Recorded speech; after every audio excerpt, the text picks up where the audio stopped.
The truth arrived on a Tuesday evening. I had just finished a 14-hour shift at the hospital. My feet hurt. My head hurt. Everything hurt. It had been one of those days where all you want is silence, a hot shower, and your own bed. Traffic was unusually bad, so I took a different route home. That's when I saw Michael's truck. It was parked outside an upscale restaurant nearly 40 minutes from our neighborhood. At first, I assumed he was meeting a client. Then I looked through the window. And I saw her. At the time, I didn't know her name was Olivia Parker. I only knew that she was beautiful, confident, and laughing at something my husband had just said. Michael was smiling. Not his polite business smile. Not his public smile. A real smile. The kind I hadn't seen directed at me in years. Then he reached across the table and took her hand. That small gesture destroyed 19 years of denial. Because gestures like that don't happen by accident. They happen after dozens of dinners, hundreds of messages, months of lies. I stood outside for less than 30 seconds. Then I turned around and walked away. No screaming, no confrontation, no dramatic scene. The crying came later, alone in my car, where nobody could see me. For the next few weeks, I watched, not because I wanted revenge, because I needed the truth. The truth has a strange quality. Once you suspect it's hiding, you become incapable of looking away. I noticed Michael protecting his phone. I noticed him smiling at messages he never shared. I noticed how quickly he became angry whenever I asked ordinary questions. One evening, he stepped outside to take a call. The sliding door remained slightly open. I heard him laugh. Then I heard 4 words that changed everything. I miss you too. I sat perfectly still. Not because I was shocked. Because I wasn't. Some part of me had already accepted the truth. That night, I lay awake beside him and realized something painful. Our marriage was already over. The paperwork simply hadn't arrived yet. 2 weeks later, I asked him, not angrily, not dramatically, just honestly, "Who is she?" Michael stared at me for several seconds. No denial, no confusion, no performance. Finally, he sighed. And somehow, that hurt more than if he had lied. "Her name is Olivia." The room suddenly felt smaller. "How long?" He looked away. "Several months." Several months. Such a small phrase, yet somehow large enough to destroy 19 years. The divorce papers arrived shortly afterward, and that was when Michael truly changed. The man I married disappeared. In his place stood someone cold, calculating, impatient, someone who seemed determined not just to leave me, but to defeat me. Then, the financial disclosures arrived. At first, I didn't understand what I was seeing. The numbers looked wrong. Michael claimed significantly less income than expected. Certain investments had vanished. Several accounts appeared incomplete. Large transactions were missing entirely. When my attorney, Victoria Hayes, questioned the records, Michael's legal team dismissed everything as accounting errors. I wanted to believe them. Life would have been much easier if they were right. But something felt wrong. Deeply wrong. One evening, while reviewing bank statements alone in my apartment, I found a transfer. $80,000. Gone. Transferred 6 months earlier from one of our joint accounts. I checked the records again. Then again. The amount didn't change. Neither did the date. I had never approved the transfer. At first, I assumed there had to be an explanation. A business investment. A temporary movement of funds. A bookkeeping mistake. But every explanation collapsed under scrutiny. The account receiving the money wasn't connected to any business I recognized. There were no contracts, no invoices, no paper trail, just $80,000 disappearing into nowhere. That was the moment everything changed.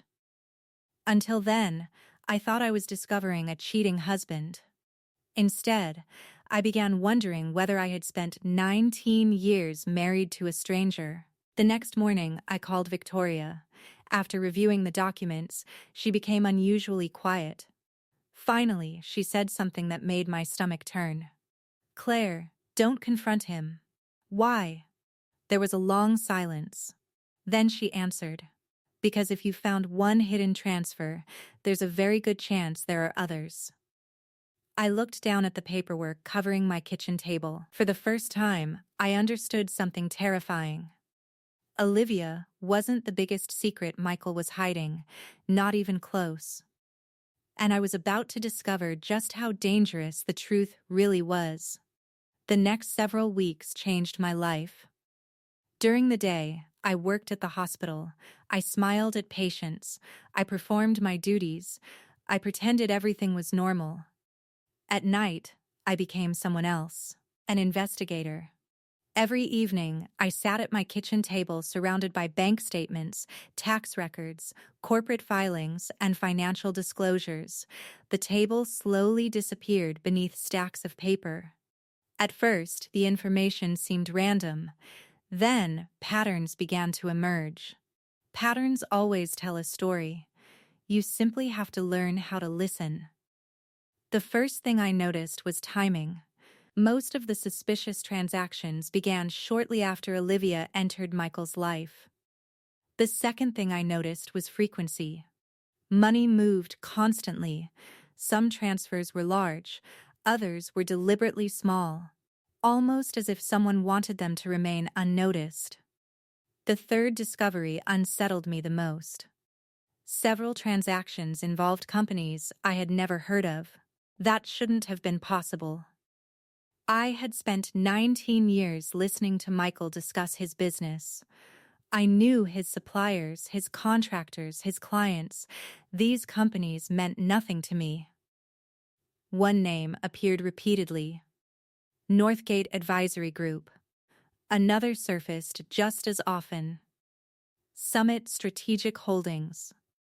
The names sounded legitimate, professional, boring even, yet something about them felt artificial, manufactured, like masks.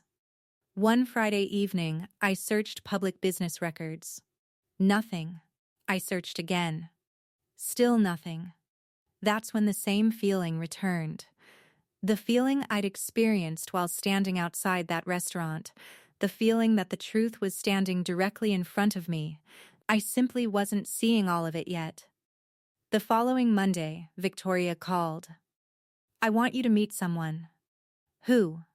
"A former accountant." My stomach tightened. "For Michael's company?" She paused.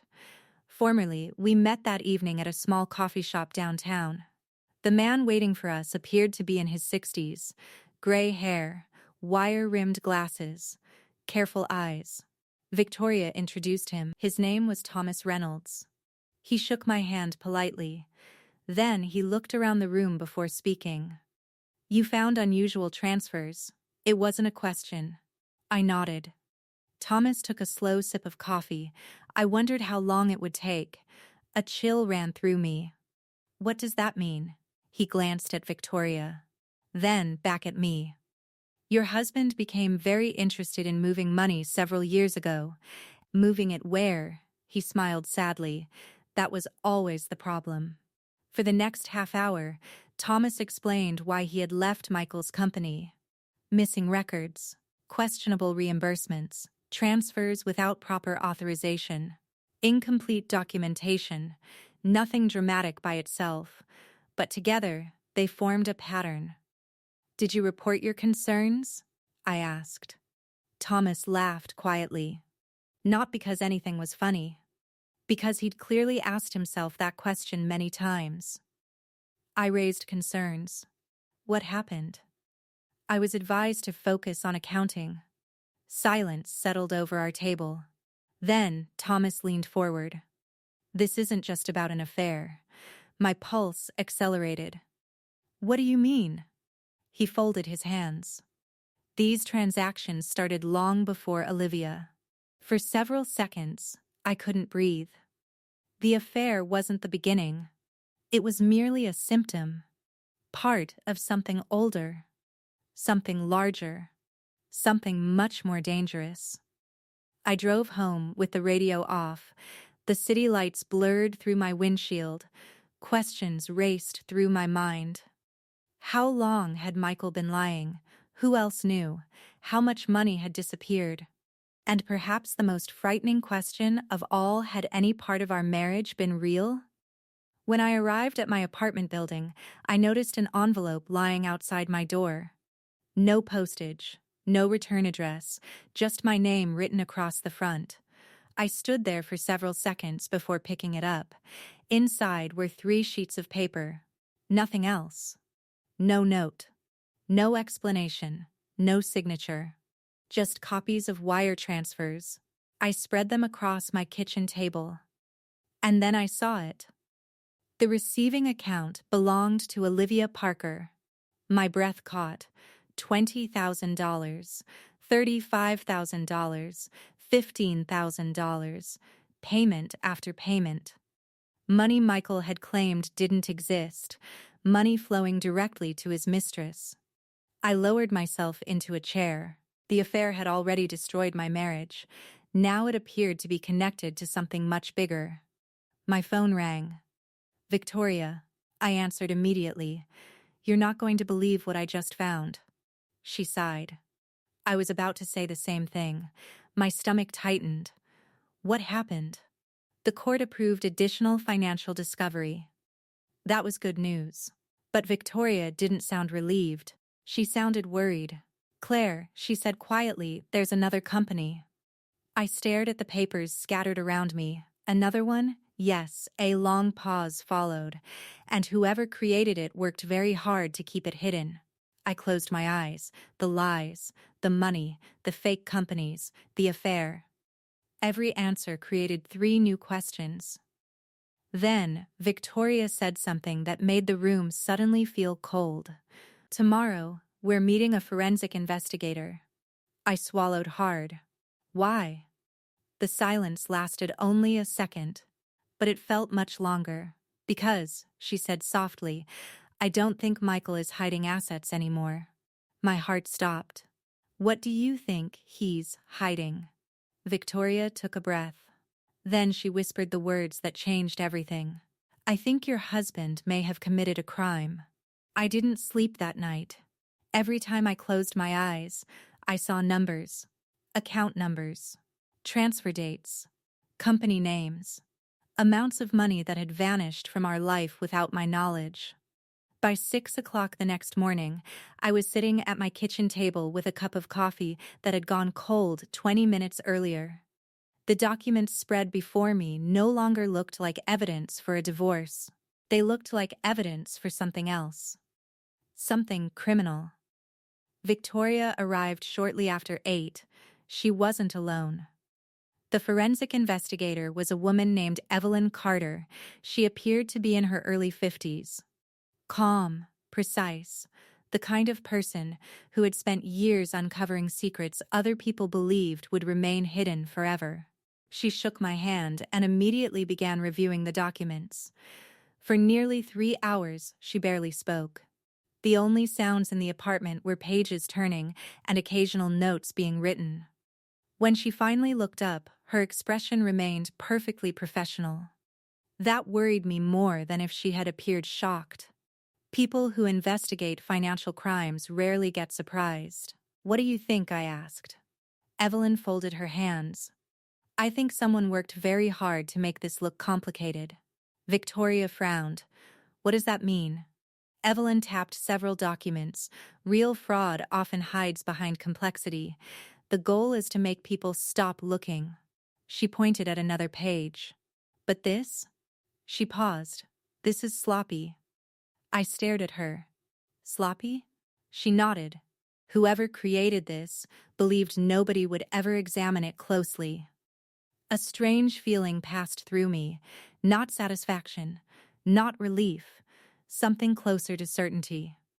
For months, Michael had acted untouchable. Now, for the first time, I realized he might simply have been careless. Careless because he believed I would never question him. Careless because he believed I would never fight back. And people who underestimate others eventually make mistakes. Big mistakes. By noon, Evelyn had identified multiple problems: undisclosed accounts, hidden transfers, payments connected to Olivia, suspicious corporate entities. Nothing had been officially proven yet. But the pattern was impossible to ignore. After Evelyn left, Victoria remained behind. For several minutes, neither of us spoke. Sunlight moved slowly across the floor. Finally, she broke the silence. "There's something I need to ask you." I looked up. "What? How far do you want to take this?" The question surprised me. "What do you mean?" She gestured toward the documents covering my table. "This started as a divorce." I understood immediately. Investigations, criminal referrals, public consequences, things much larger than dividing property. I looked toward the window. People were walking outside. Cars were passing. The world continued normally. Yet my entire future suddenly seemed balanced on a single decision. "I don't want revenge," I said quietly. Victoria studied me carefully. "I believe you. I just want the truth." She nodded. "Then we keep going." That night, I began writing, not because anyone asked me to, because I needed to understand what had happened to my life. At first, I planned to create a simple timeline: dates, transfers, events, facts, nothing more. But the deeper I went, the clearer the story became. A story built entirely from evidence. No anger, no accusations, no emotional language, just truth. 1 page became 3. 3 became 7. 7 became 12. For nearly a week, I wrote every evening after work. I removed anything emotional, anything dramatic, anything that couldn't be proven. What remained was something unexpectedly powerful. Not because it was clever, because it was simple. Every transaction connected to a date. Every date connected to a decision. Every decision connected to evidence. For months, Michael had relied on confusion. Now confusion was disappearing. Then, on the final night, I found it. A mistake. Small, almost invisible. A transfer authorized 3 days after Michael had sworn he no longer controlled the account. I checked it once, then twice, then 5 times. The records never changed. There it was. Not suspicion, not interpretation, a contradiction, the kind judges notice immediately, the kind lawyers fear. I highlighted the transaction and placed the page aside. At that moment, I realized something important. The strongest evidence isn't always the biggest. Sometimes it's the smallest mistake. The hearing arrived sooner than expected. Outside the courthouse, reporters waited near the entrance. Apparently, rumors about the financial dispute had already spread. Victoria met me near security. "Ready?" I considered the question. Was I ready? No, nobody is ready to watch their marriage collapse in public. But I was ready for the truth. And that would have to be enough. We entered the courtroom. Michael was already there. Olivia sat beside him. Both appeared relaxed, confident, victorious. When Michael saw me, he smiled. The same smile he had worn for months, the smile of a man who believed he had already won. I sat down beside Victoria. The judge entered. Everyone stood. The hearing began. And when the moment finally arrived, I reached into my purse, removed the sealed envelope, and quietly slid it across the table. The judge opened it. He started reading. Then he stopped. A slow smile appeared on his face, and for the first time that morning, Michael Bennett looked afraid. For several seconds, the courtroom remained completely silent. The judge continued reading. Michael shifted in his chair. Olivia glanced at him, then back at the judge. Neither of them knew what was inside the envelope. And uncertainty is a powerful thing. The judge finished the first page, then the second. Finally, he lowered the document and looked directly at Michael. "Mr. Bennett." Michael straightened immediately. "Yes, Your Honor." The judge tapped the letter gently. "I have several questions." At first glance, Michael appeared calm, but after 19 years of marriage, I recognized what others couldn't. His jaw had tightened. Only slightly, but enough. The judge lifted one page. "In your sworn financial disclosure, you stated that you no longer controlled this account after February of last year." "That's correct." The answer came too quickly. The judge nodded. Then he read the account number, the transfer amount, the authorization date, the exact contradiction I had discovered. "Can you explain why records show that you personally authorized a transaction from this account 3 days later?" For the first time that morning, Michael froze. His attorney leaned toward him. Michael cleared his throat. "There may be an error in the documentation." The judge remained expressionless. "An error?" "Possibly." The judge slowly placed the paper down. Interesting, nobody moved. Nobody spoke. The silence itself had become evidence. The judge continued. "Then perhaps you can explain Northgate Advisory Group." The name hit the room like a physical object. I watched Michael's face carefully. For the first time, genuine fear appeared. "It provided consulting services," he answered. "What type of consulting services?" Michael hesitated. "Business consulting." The judge waited. The silence stretched. "What kind of business consulting?" Michael opened his mouth, then closed it. No answer came. The judge nodded. "I see." His tone suggested that he saw much more than Michael realized. Victoria stood and submitted additional documentation. Then came Summit Strategic Holdings. Then another company. Then another. One by one, the structure Michael had built began collapsing, not dramatically, not theatrically, just through facts, dates, records, signatures, the kind of evidence that doesn't care about confidence. Soon the courtroom atmosphere changed completely. People were no longer watching a divorce proceeding. They were watching something unravel. Then, Olivia's name entered the discussion. Everything changed. Victoria approached the bench and presented the wire transfers. Transfer amounts, account numbers, dates, nothing emotional, nothing exaggerated, just evidence. Olivia stared at the documents. The color slowly drained from her face. The judge looked directly at her. "Miss Parker, were you aware of these payments?" For the first time all day, she looked genuinely frightened. I don't know what those are." Victoria remained calm. "Are you stating that these accounts do not belong to you?" Olivia hesitated, only briefly, but long enough. "No." Victoria handed another document to the judge. He reviewed it carefully, then looked back at her. "According to these records, they do." A murmur spread through the courtroom. Olivia immediately turned toward Michael, looking for help, for answers, for anything. He wouldn't look at her. That moment told me everything. Pressure reveals character, and under pressure their partnership was falling apart. The judge called a brief recess. The second he left the courtroom, chaos erupted. Lawyers whispered, reporters rushed into the hallway, people exchanged theories. Meanwhile, Michael remained seated, motionless. Olivia leaned toward him. "What are they talking about?" He didn't answer. She asked again. Still nothing. For the first time, I realized something unexpected. Olivia may not have known everything. She knew enough. But not everything. And now she was afraid. When the hearing resumed, the judge returned with a different expression. Calm, professional, serious, he looked directly at Michael.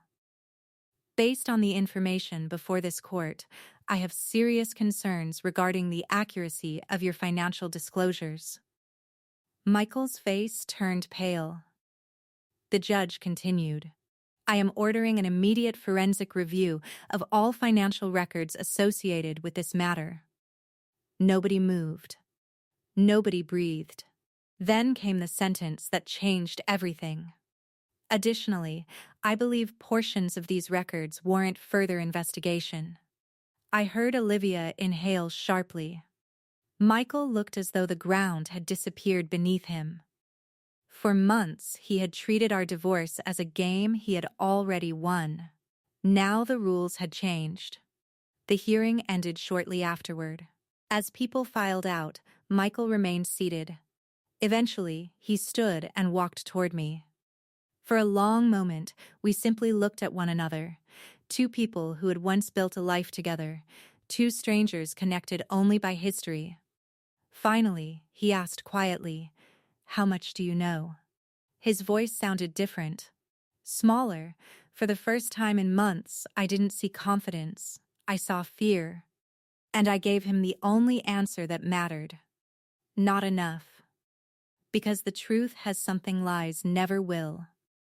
Patience, and eventually, no matter how deeply it's buried, the truth always finds its way to the surface. If this story moved you, share your thoughts below.